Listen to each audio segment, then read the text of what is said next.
Commander Rose positioned himself at the edge of the battlefield, his 4 robust arms hanging limply at his sides as he struggled to catch his breath. Around him lay the shattered and blood-stained bodies of his comrades, their once vibrant emerald skin now pale and lifeless. A few remaining Thean defenders, overwhelmed by exhaustion, collapsed where they stood, unable to continue the fight. Advancing slowly toward them were their adversaries, the ferocious Ravagers. These canine-like beings, with menacing fangs bared and unsheathed claws, had been meticulously bred for combat on their arid desert homeworld for countless generations.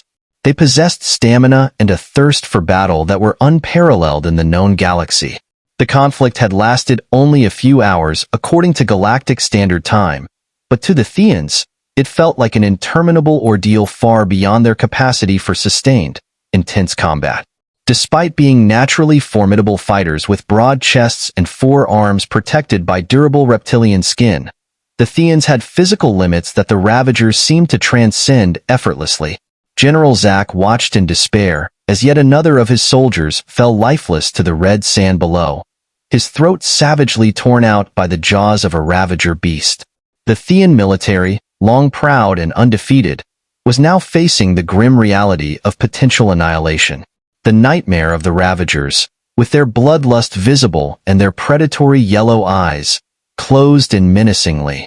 Grasping his plasma blade, Zack steeled himself, prepared to die with honor and hoped to take at least one enemy down with him. However, before the Ravagers could deliver their strikes, they were suddenly blasted backward by searing bolts of blue and red plasma. The beasts were thrown off course, emitting guttural yelps of pain as they landed. Turning toward the source of the attack, Zack saw 3 bipedal figures rapidly approaching, wielding strange weapons.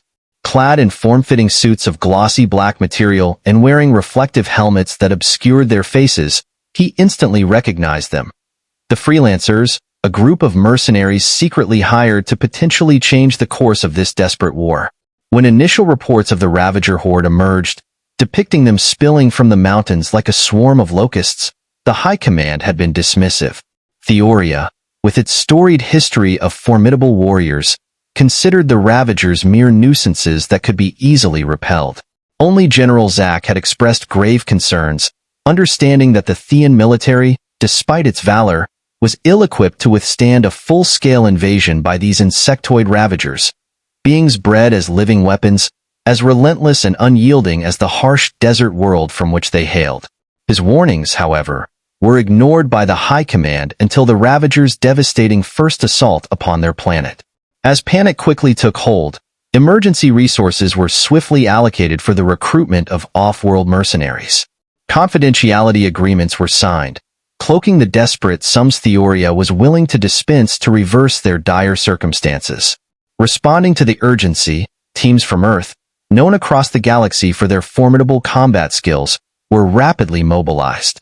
Their notorious prowess and exorbitant fees were justified by their reputation. The leading freelancer made a beeline for General Zack amidst the chaos, undeterred by the throngs of Ravagers charging towards the city's defenses.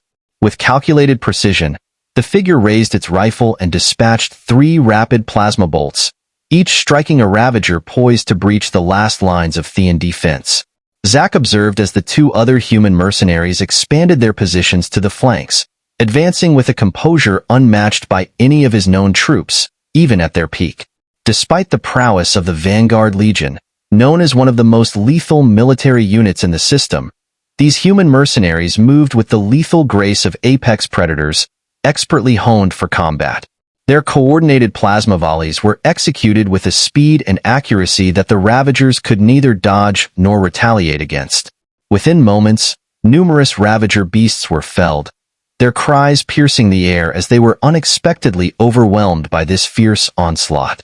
In just minutes, the once unstoppable Ravager advance was halted.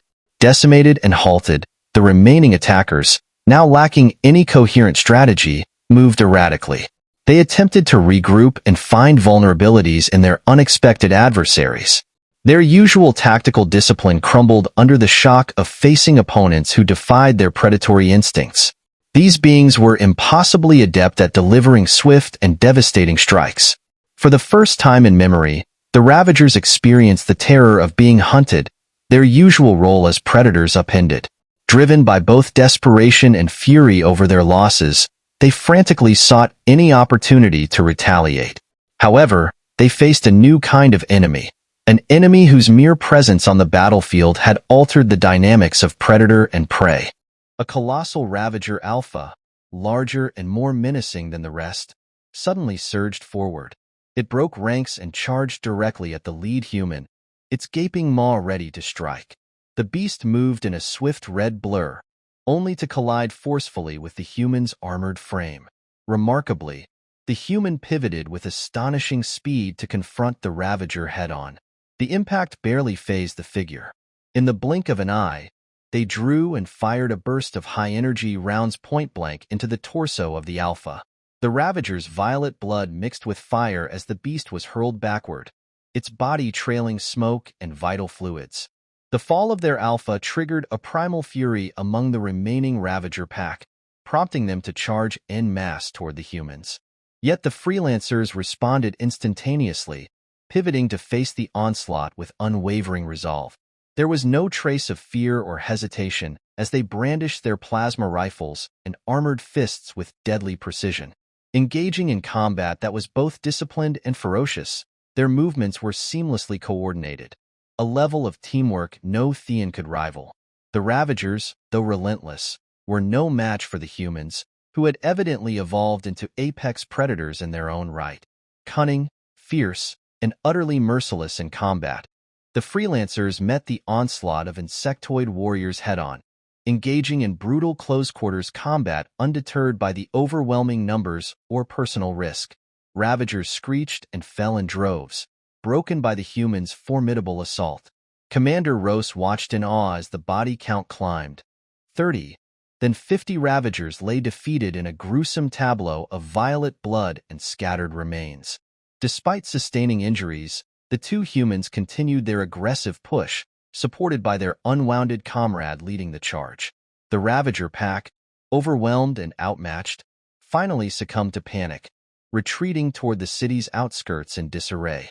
Some Thean defenders erupted in cheers at the sight, but Rose noted the methodical approach of the freelancers following the skirmish.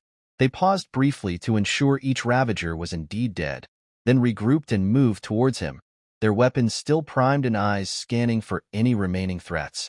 Their demeanor was not of victors in celebration, but of seasoned hunters vigilant for further signs of danger. "By the 10 gods, I've never seen anything like it," murmured one of Rose's sub-commanders, echoing the sentiment of awe and disbelief that gripped them all. "Nor have I," Rose agreed solemnly. Throughout his extensive tenure as a commander of elite Thean units, he had never witnessed such exceptional combat effectiveness. He promptly instructed the medics to attend to the wounded humans once they made their way back to the command post. It was evident that the substantial fee transferred covertly to Earth was proving to be a worthy investment. After nearly an hour, the lead mercenary, now with her helmet retracted, approached Commander Rose. Her appearance, the figure approaching, was distinctly human, characterized by short brown hair and striking blue eyes that oddly reminded Rose of the glacial pools atop Thea's Frost Peak. Her gaze carried an unmistakable blend of grit, determination, and latent danger. Without any preamble, she addressed the commander in impeccably fluent language. "The remaining Ravager units are retreating over the mountains, Commander. We estimate that at least a quarter of their force has been eliminated," she reported succinctly. Rose straightened up, visibly buoyed by the news. "That alone signifies our first true victory since these creatures descended upon us. You cannot fathom the boost this will give our people's morale." The human nodded, her expression serious. "Then our initial objective is accomplished. Your forces will need time to recuperate. We will set up perimeter patrols and remain vigilant for any stragglers. Anticipate further probing attacks, so expedite medical attention," she instructed, her tone indicating urgency and leaving no room for delay. Though initially irked by her forthright command on his battlefield, Rose could not deny the efficacy of this human and her team. They had achieved in hours what his forces had struggled with for weeks. Her next statement underscored their strategic prowess further. We've pinpointed the location of the Ravager hive in the mountains. Once your troops are reassembled, we'll conduct a targeted strike to eliminate it. It's crucial not to allow them a chance to regroup or establish a secure foothold. They recuperate too swiftly. We must eradicate this threat now before they have the opportunity to form entrenched nests on your planet, she explained. Rosa's eyes widened with realization. The strategy to dismantle the central hive, thus leaving any surviving Ravagers disorganized and vulnerable, was clear yet had eluded them amid the relentless skirmishes. Months of defensive actions and setbacks had clouded their ability to think strategically, a mindset starkly contrasted by the human approach. "I am in your debt, Captain Selene," Rose said gravely, acknowledging the shift from impending defeat to a tangible hope for Thea's future. Observing her closely, he noted a trickle of red blood from an injury she seemed to disregard. Curiosity overcame him as he inquired further.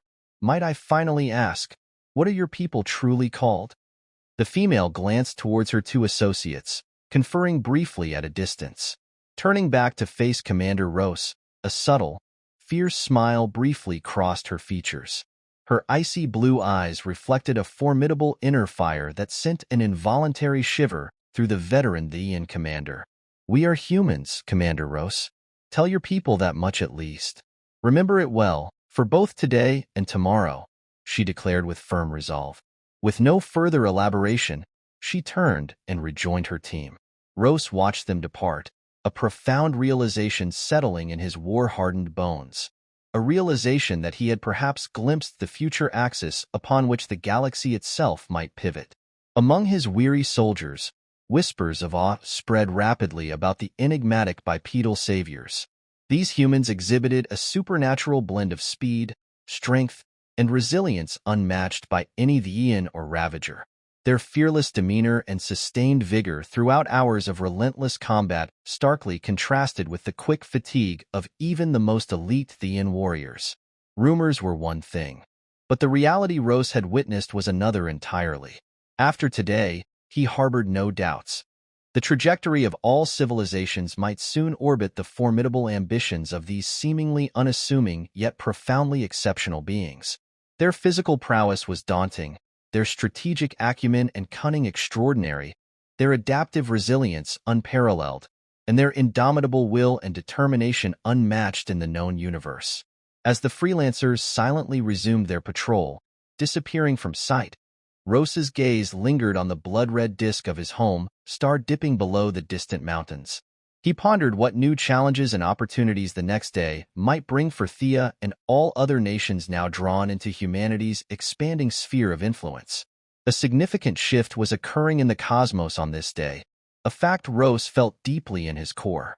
He straightened his weary frame, driven by a renewed sense of duty and purpose thanks to the day's unexpected human intervention.